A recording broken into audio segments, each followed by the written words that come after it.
exciting. Look, I'm excited because I grew up in Florida, so we had to take swimming lessons from when we were little kids. I love the water. So this is exciting.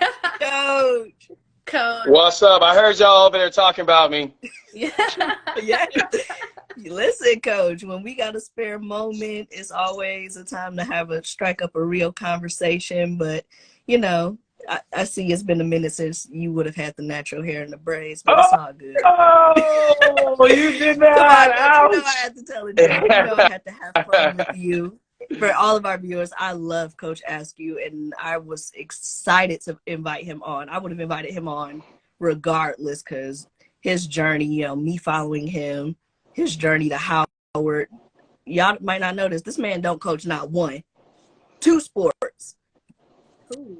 2. 4 teams, 2 sports. Men's and women's. Yep. So he got a lot going on, a lot of student athletes, a lot of surrogate kids going on over there. I mean, come on, Coach, let's be real. If you're a coach, you have pretty much a dozen surrogate kids. They're yours. Yeah. I need to be able to write them off on my taxes, though. It's tax season, right? Hey, work it out with the parents. Be like, even years I claim this half, odd years I claim these teams. Yes. Well, Coach. Okay. Thank you so much for joining us. For those who are on here, welcome to HBCU Period, where we talk about everything HBCU, period. And today we are joined by Coach Askew, who, as we mentioned before, coaches swimming and tennis. And this is an exciting time because Howard is on a very historic run. But Howard is always, you know, very historic. But in terms of athletics, you know, today we actually just witnessed, you know, the basketball team go to Des Moines and put up a tremendous fight. And one of the things that Coach Blakeney said was, you know, we belong here. We've done it before. Mm-hmm. This is who we are. And so, Coach, when people talk about, you know, all the accolades, all the things that, you know, you're doing or how things might be anew, how do you kind of remind them that, no, this is the standard of Howard University? Yeah. I mean, we say it very boldly, you know, just it's a fact. You know, we've continued to have a high level of excellence in everything that we've done. You know, there, just like in anything, there are seasons, and we're going to go through down periods too, but you know, the Bison spirit is strong, and we're always going to be fighting back and trying to bring back to the spaces where we may have fallen off, whether it be athletics or anything else. We're going to try to bring everything back, you know, to a space where we are showing just that. We're showing that excellence. And athletics is absolutely there and has continued to build momentum. Over the course of the last decade, we've seen a lot of great stories within the athletics, you know, whether it be basketball and signing, you know, one of the top recruits in the country, you know, whether it be in football and winning, you know, having the biggest upset ever in collegiate history when we, you know, our football team beat UNLV a couple years back, to now, you know, swimming and diving. You okay, Coach? I'm good. My little contraption to hold the phone just fell apart, but again, we step right back up. That's how we do as Bison. Yeah, we reclaiming, you know, reclaiming the water, you know, which was something that was taken away from us in our history, and being able to dispel the myth that Black people don't swim. We did it. We've done it from our ancestral heritage to the point where, you know, in the 40s, 50s, 60s, we were swimming just lights out, you know, super fast in the water. And now fast forward to where we are, again, being conference champions for the first time in over 30 years. Coach, Howard alum, you were a part of this program. How does it feel to be a part of, you know, that upswing, that conference championship? You kind of saw the improvements last year. You knew something was about to happen very, very soon, sooner rather than later. How has it been being a part of that upswing and building this program back to those historic levels? Yeah, it feels amazing. As an alum, you know, our entire staff is comprised of people who are HBCU alumni, and 4 of us are Howard University grads. We've been in this pool, we've been in this, you know, athletic facility, we've walked the yard, And we always knew that there was something special about our space. We always knew that there was more that we could accomplish. It wasn't our time. And to be able to be a part of a coaching staff that has rolled their sleeves up and has committed to making sure that these young men and young women who are a part of the program now have the very best that we can offer to them so that they can reap the benefits of all the hard work that every single alumni that has been a part of the program contributed to, because this is not just our accomplishment to hold to ourselves. We stand on the shoulders of many great swimmers and great divers who came before us, and it's so awesome to have them reaching out and sending kudos and congratulations, because I feel like they felt like they were a part of this journey with us, and you know they're celebrating just as much as we are. There's something about HBCU culture, period, where you have so much love and support. And one of the things that I love, I'm a Florida A&M alum, but I love watching every single fan base. You know what I'm saying? Yes, sir. A big rattler. But I love seeing everybody's fan bases. I've, got into this from like a coverage standpoint now. It's kind of like I'm looking over everything. And one thing I can say about these Bison is that they are always supportive. They are always, championing one another. And as you continue to go through this journey, just like how important is that, to you to have experienced that from a coaching standpoint, but also, as a former athlete? We talk about it all the time.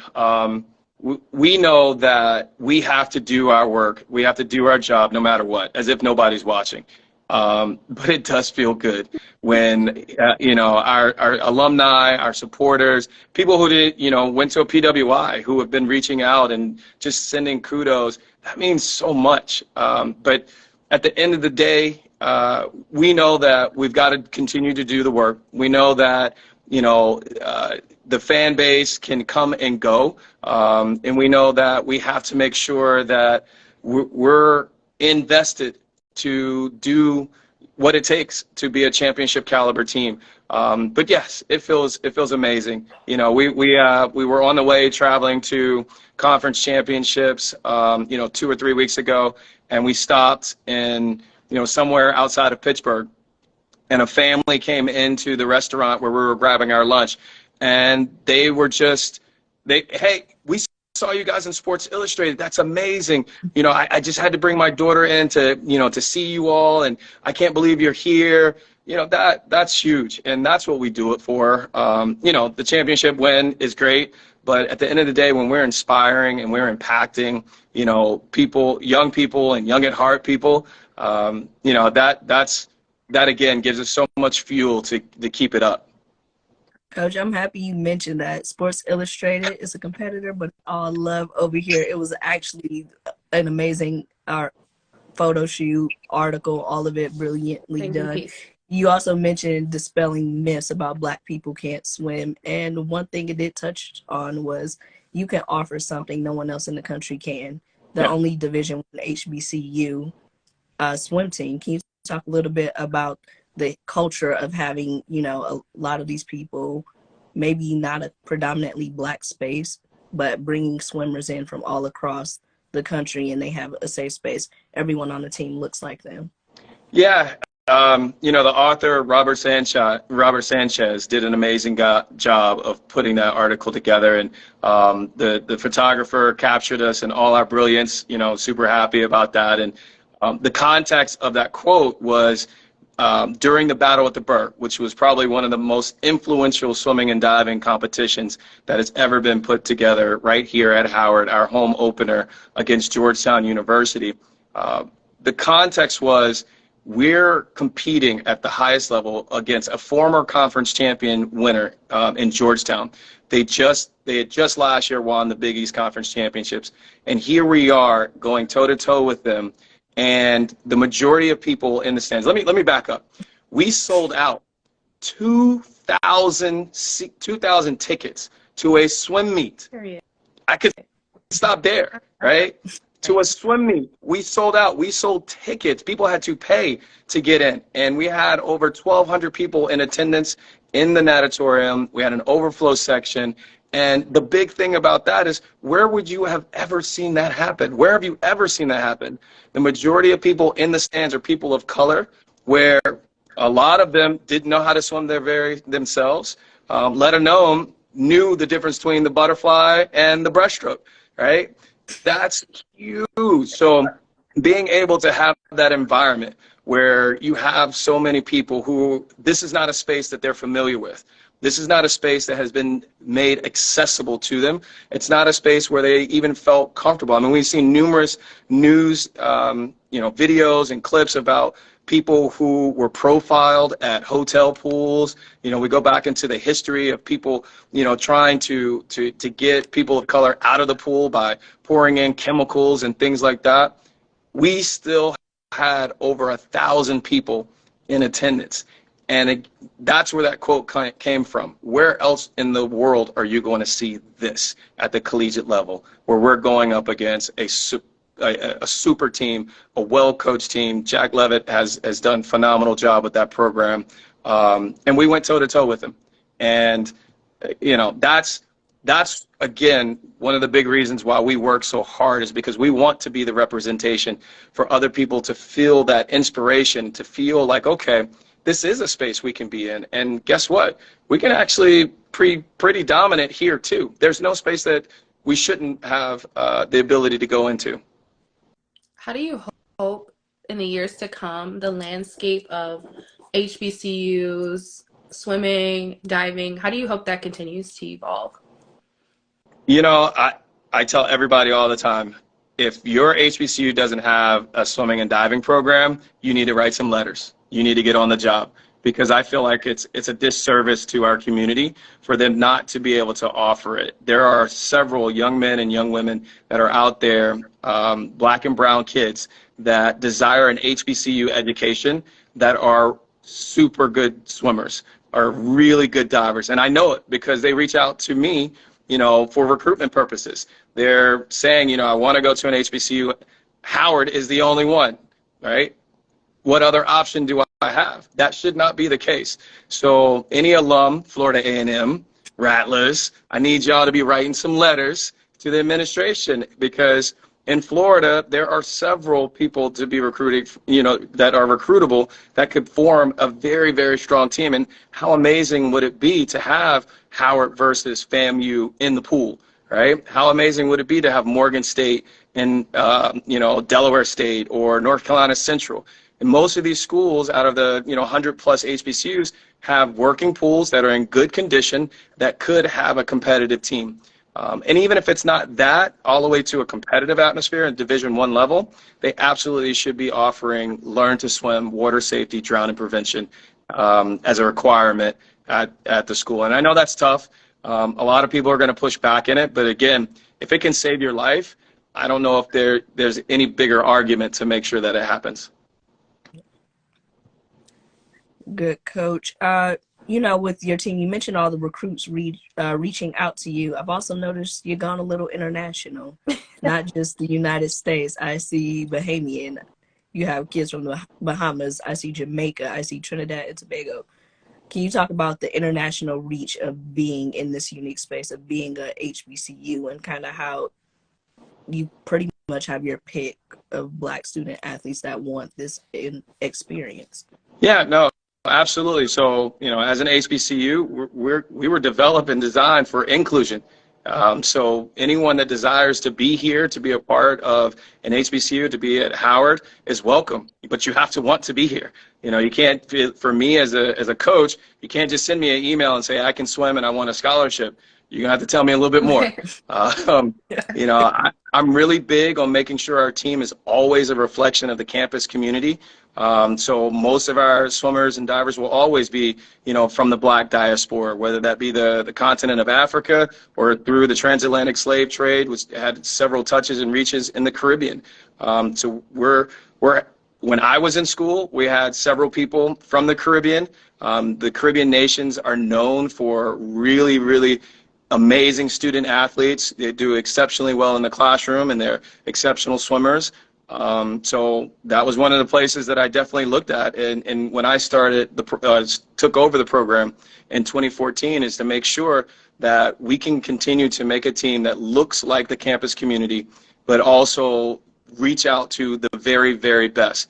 There's no one who's off the list that can be a part of the program as long as they want to be a part of the program.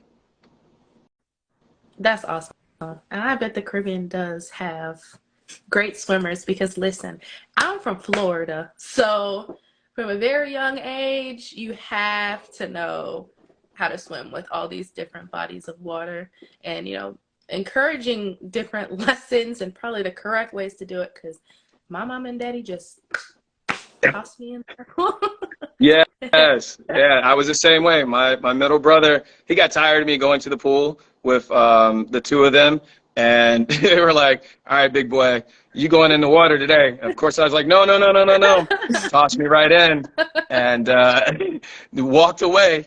And thank goodness he did, and it worked out for me. I don't advise that for necessarily anyone to attempt it, but my mama would have been real mad.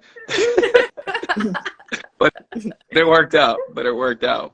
So, and what's also really cool about the Caribbean influence, just to note, when I had the opportunity to go down and recruit, they have some really big international meets where they have all of what's called the CARIFTA region. So all those nations that you mentioned will send their very best swimmers. And the environment there, oh my gosh, it is so live. They have the rules are different.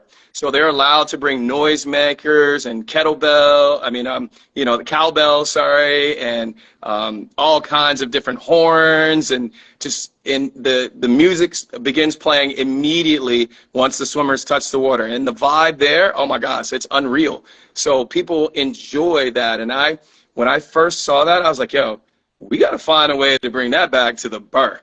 And, long story short, we have an on-deck DJ for every single home meet that keeps the energy just flowing. And a lot of that influence came from, being in the CARIFTA region in the Caribbean at their big meets. Coach, I'm happy you went all the way back, referenced your brother, swam with him. Did you swim with him at Howard, or was he a little too older? He was older. Yeah, he was a little bit older. But how was it, you mentioned diving into swimming because of your older brother, his influence on you, and both of you kind of representing Howard, that family legacy right there. Yeah, so I had two older brothers. Both attended Howard and graduated from Howard. My oldest brother, he didn't swim, but could have. He was the one who actually didn't want to get up early in the morning and be in the cold pool, where my middle brother, out of the three of us, he loved swimming the most. And that dude would train and train and train to the point where even after he graduated, he went on to swim in masters at the master level. And he just continued to love it until, till the very end.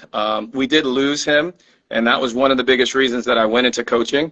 I was on the medical school track, was looking at that, and when he passed, unfortunately, of cancer, it really it shook me. And I had to reevaluate about, did I want to be on the side of medicine that was all about treatment, or did I want to try to do something more on the prevention side, try to instill healthy lifestyles and healthy habits that could hopefully, add years to people's lives, and, made the decision to go that direction. So I credit him for not only, or them, and their influence, not only for getting me into the water and starting me there, but heavily into the coaching side of things.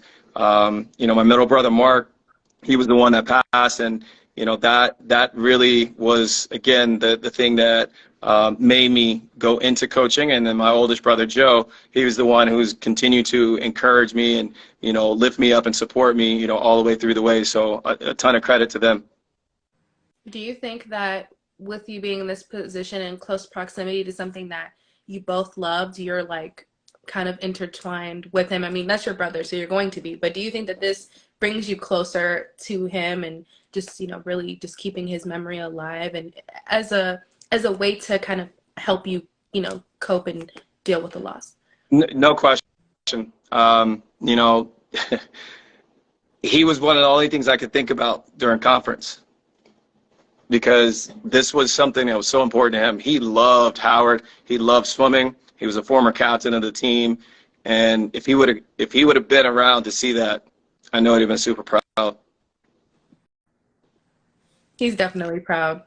You know he watched it. Yeah, I know that dude is grinning ear to ear. He was always known for his grins, you know, and just his little laugh. So, yeah, I know he is. Coach, you know, we mentioned at the top of the show about you being two-sport coach, you know, in today's day and age where people always talk about, you know, the dangers of specialization. You never specialized, still did two sports. Can you talk about some of the benefits of always playing two sports? You played two sports collegiately as well. So this swimming, tennis act is nothing new for him. He did it as a student athlete. That's right. Yeah.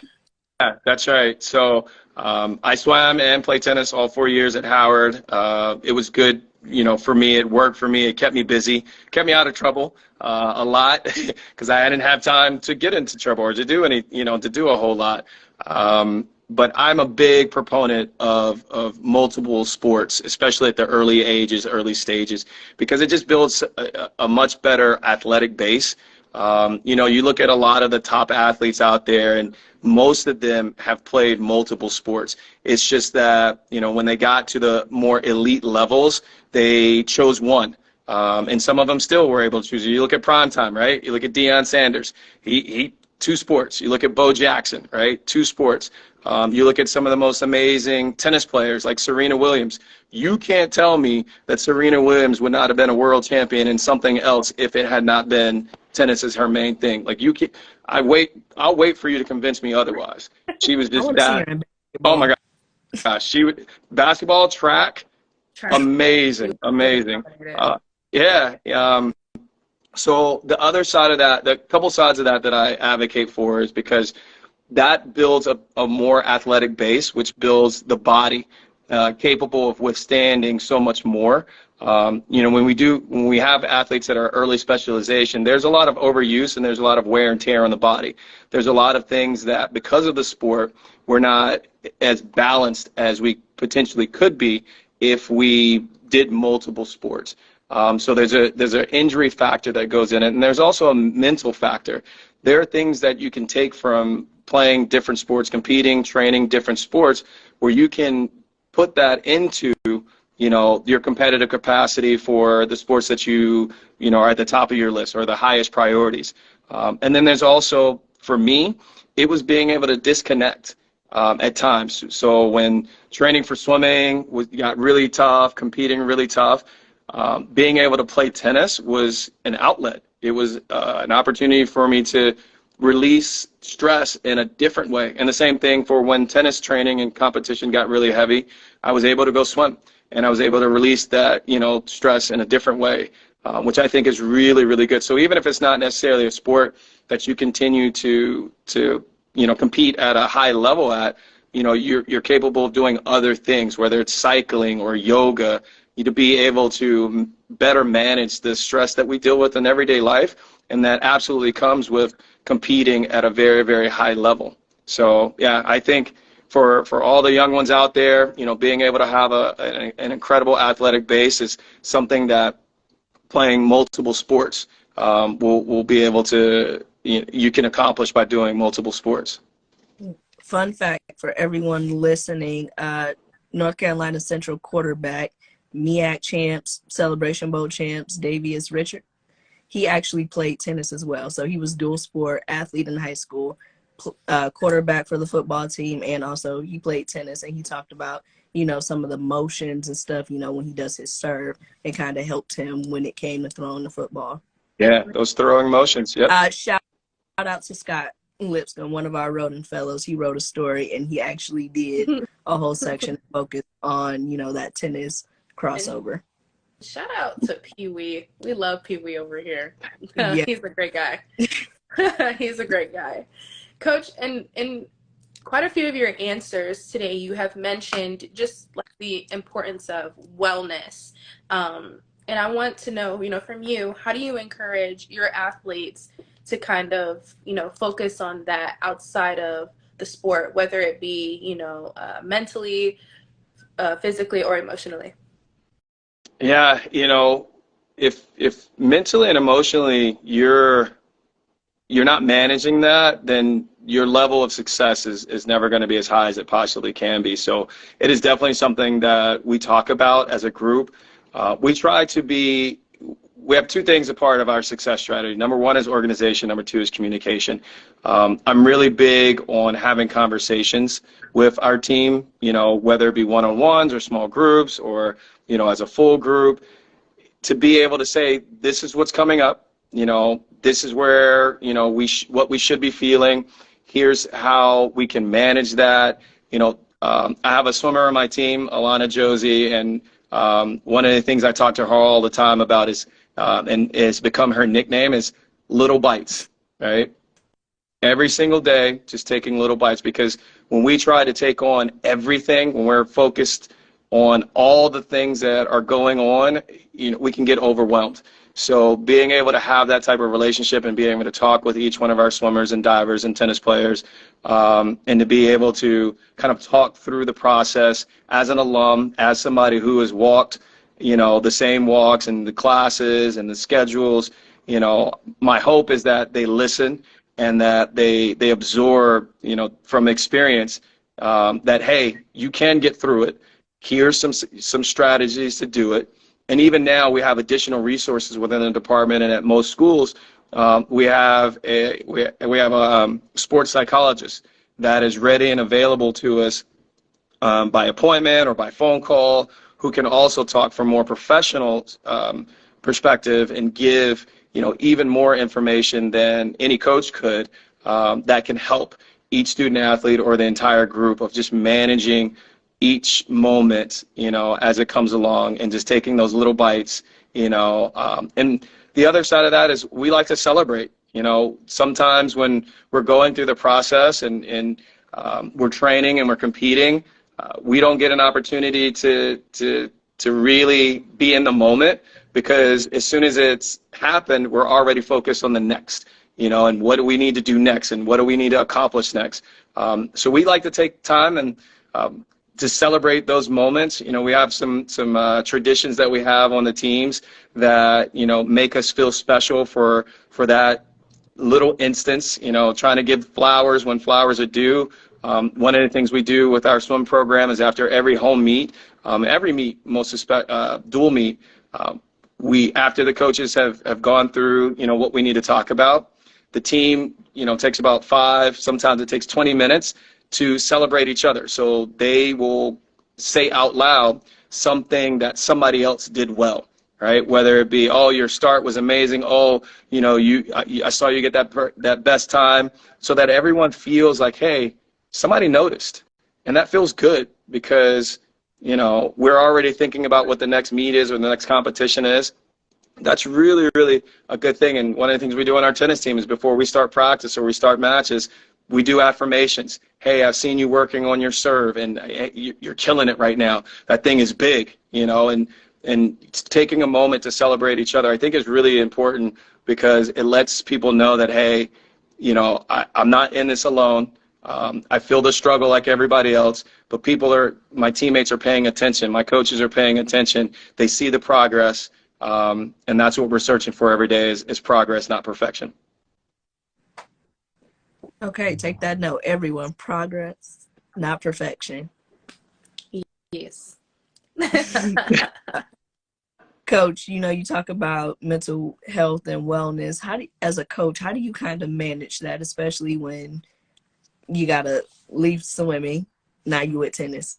It never seems like to be a break with you. You always have to be dual-minded. You have to think what's best for swimming, what's best for tennis, recruit for swimming, recruit for tennis.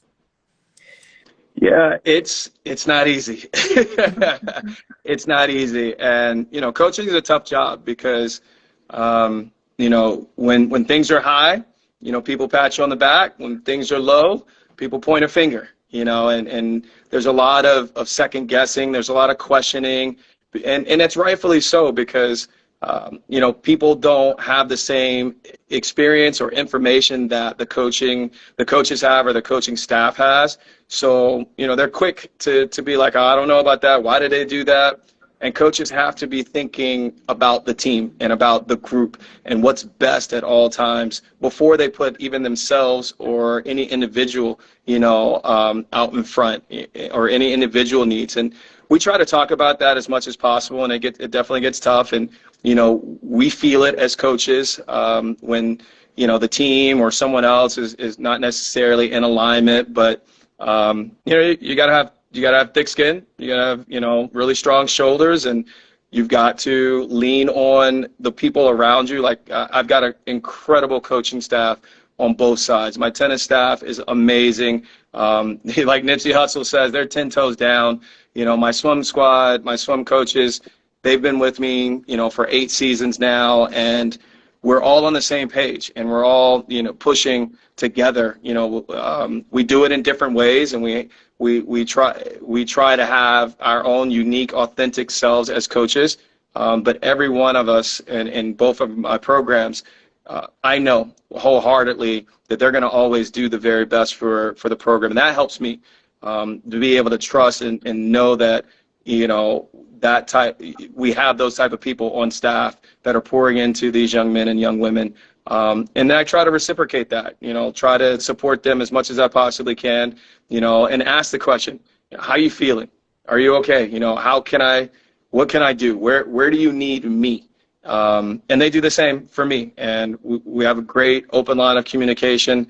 And I think that's where the best coaching staffs really shine, is in that space, because they're able to support one another, have each other's back, and when things are good, everybody is smiling, and when things are tough, everybody's working.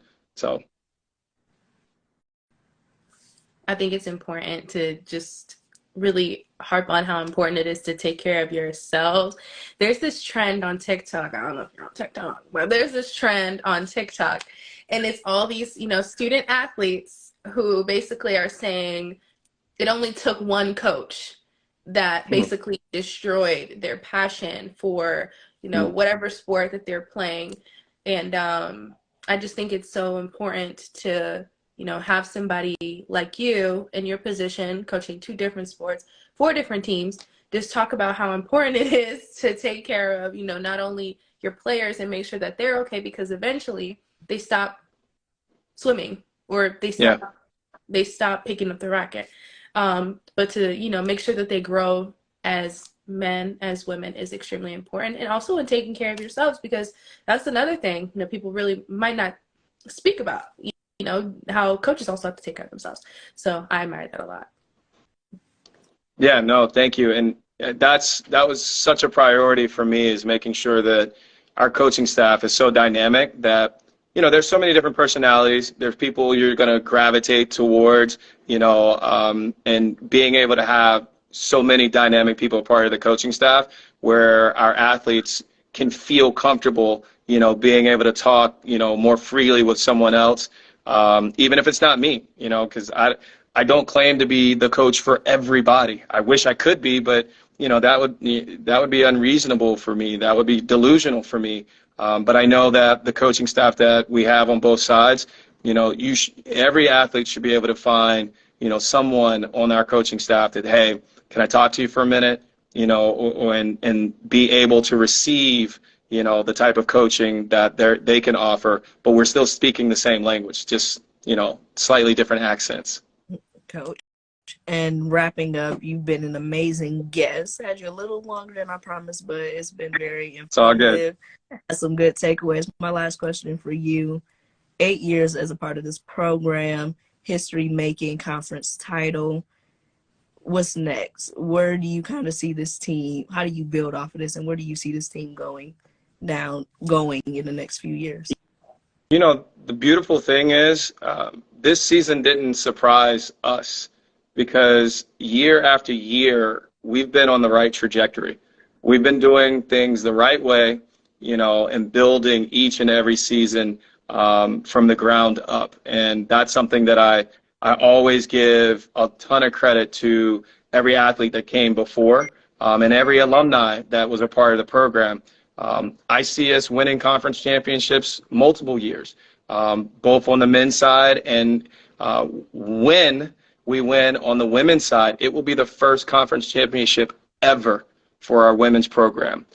This year, out of 9 teams, we placed 4th, which is the highest we've ever placed at a conference championship on the women's side.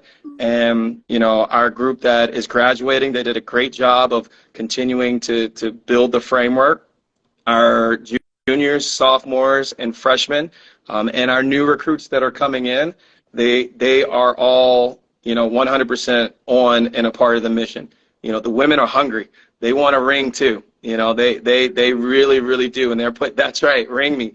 They really are putting in the work. And it gets tough because, you know, after the season's over, you get to be a regular student for a while, and being a regular student is fun. You know, so, you know, we're allowing them to, you know, just be a regular student for 2 weeks, have some fun, but now we got to come back to work. You know, I always say, listen, we can have the goal, but if we don't have a plan and we're not working on that plan, then we're just talking out the side of our neck. So let's make sure that we're being about, you know, the things that we have set as our goals by taking care of the business that is a part of the plan to get there.